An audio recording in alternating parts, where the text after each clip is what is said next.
बोम की नजर उस आदमी पर पड़ी जिसे उसने पहले सेजन के साथ देखा था। उसने और जे-ग्यू ने उसका पीछा किया, जिससे उनका सामना यी जून से हुआ।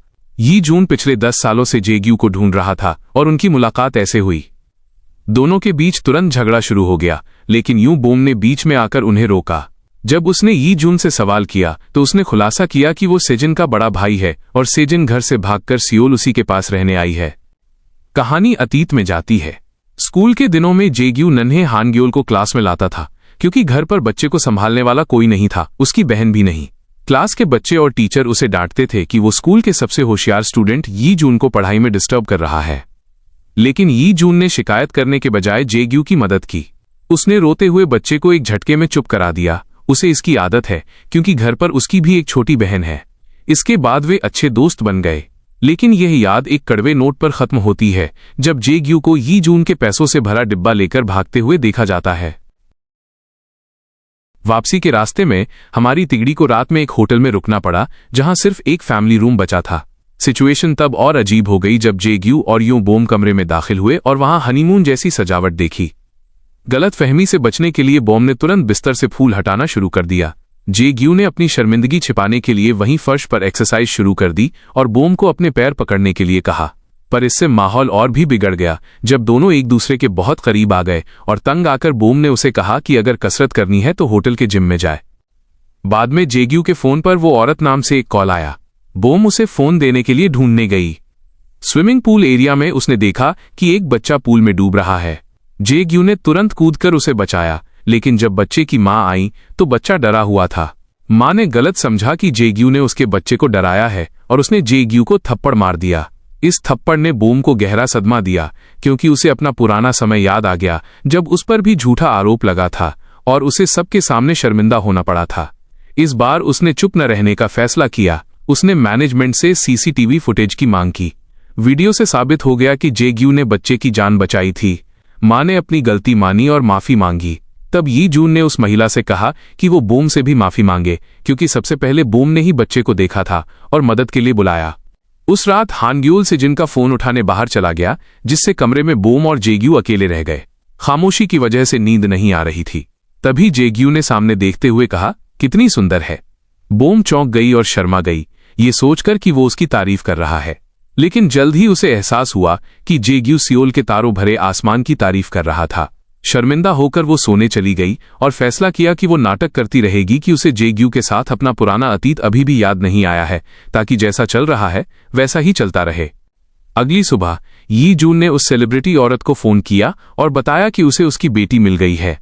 हालांकि उसने उसका पता बताने से साफ मना कर दिया, क्योंकि वो यून बोम के फैमिली से दूर रहने के फैसले का सम्मान करना चाहता था। अगले दिन स्कूल में जे-ग्यू हान-ग्योल को छाता देने आया। बोम को देखते ही उसने उसे चिढ़ाया कि उन्होंने रात एक साथ बिताई है। ये सुनकर एक दूसरी टीचर ने बाद में बोम को चेतावनी दी कि वो जे-ग्यू से दूर रहे। लेकिन बोम ने जे-ग्यू का बचाव किया और कहा कि वो बुरा आदमी नहीं है, ये सब सिर्फ अफवाहें हैं।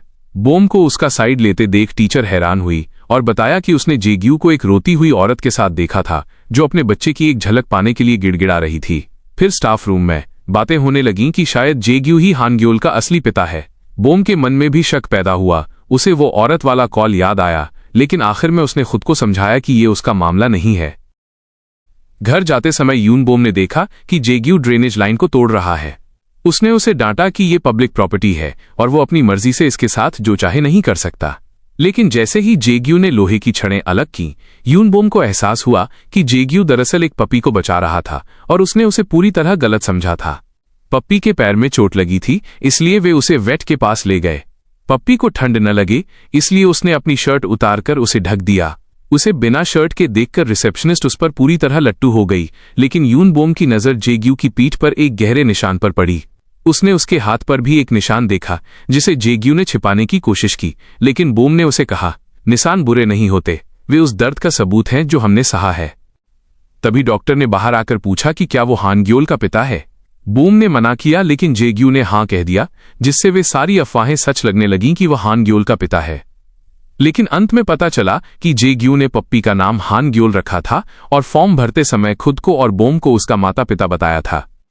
इसके बाद वे खाना खाने गए, जहां जे-ग्यू ने माता पिता बनने का नाटक जारी रखा।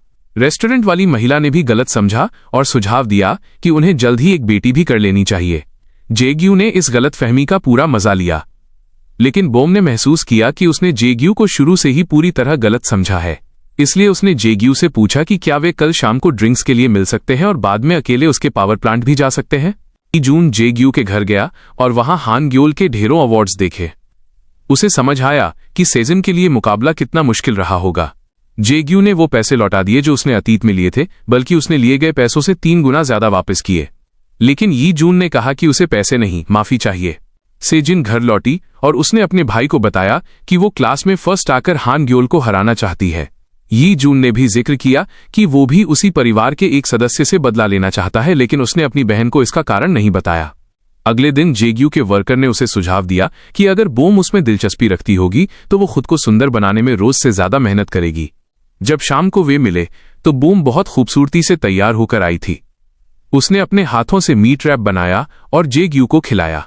यहां तक कि उसकी शर्ट पर मीट के दाग न लग जाए, उसने उसे एप्रन भी पहनाया।